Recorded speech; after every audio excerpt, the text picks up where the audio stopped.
يقول الله سبحانه وتعالى في محكم تنزيله على أعوذ بالله من الشيطان الرجيم صبغة الله ومن أحسن من الله صبغة ونحن له عابدون صدق الله العظيم. Quand le Coran nous parle de l'âme, il nous dit qu'elle a une couleur d'origine.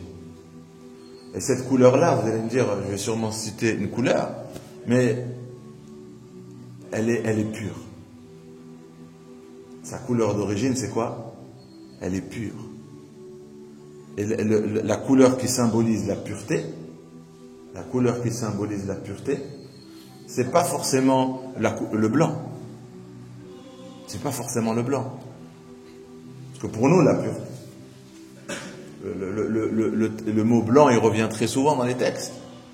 Mais là, les savants, ils utilisent plutôt as-safa. Safa, c'est qu'elle est pure. L'eau est pure, non? Mais est-ce que vous pouvez donner une couleur à l'eau?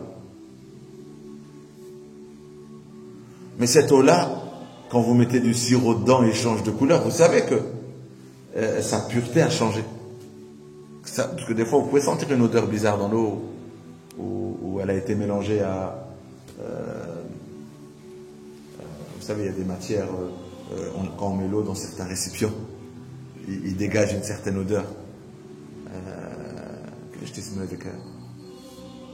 En français, quand on met l'eau dans les vases en terre. Je ne sais pas si vous avez déjà bu de l'eau qui était dans un vase en terre. C'est quoi l'odeur? Comment on appelle cette odeur-là? Hein?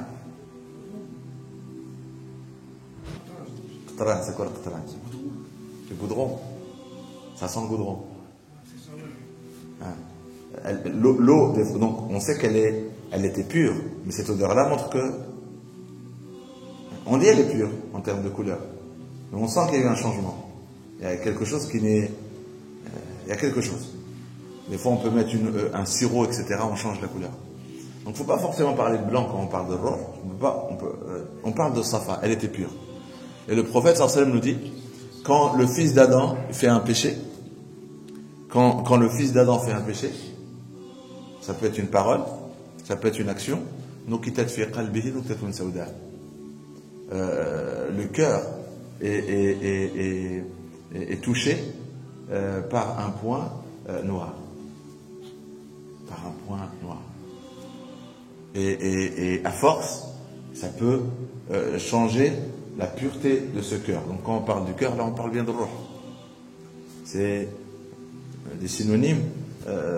Quand on généralise, quand on va rentrer un peu plus dans le détail, on pourra l'expliquer. Mais quand on parle du cœur et quand on parle de roh, on parle de cet aspect pur qui est en nous et qui a une couleur d'origine, quand elle a été insufflée dans ce corps. Le prophète nous dit quand une femme tombe enceinte, il y a 40 jours, au bout du 121e jour, un ange est envoyé par Allah Azza wa Jal pour insuffler dans ce corps l'âme. Et donc c'est autre chose que le corps. Parce que notre corps, il a une couleur, il a une certaine couleur. Mais celle de roh, c'est un ange qui l'apporte et qui l'insuffle dans ce corps. Après, quand on fait une action, peut-être quand on fait une action, notre corps ne change pas de couleur, on n'est pas comme des lézards. Mais le prophète sallallahu alayhi wa sallam dit le cœur est touché. Et notre responsabilité sur laquelle on sera jugé, c'est de nous présenter devant Allah le jour du jugement avec un cœur, avec une âme pure. Avec une âme pure. Même le jour où l'ange l'a insufflé, tu dois l'apporter comme je te l'ai donné. Et Allah, il nous a défini ce qui pouvait la souiller, ce qui pouvait la salir.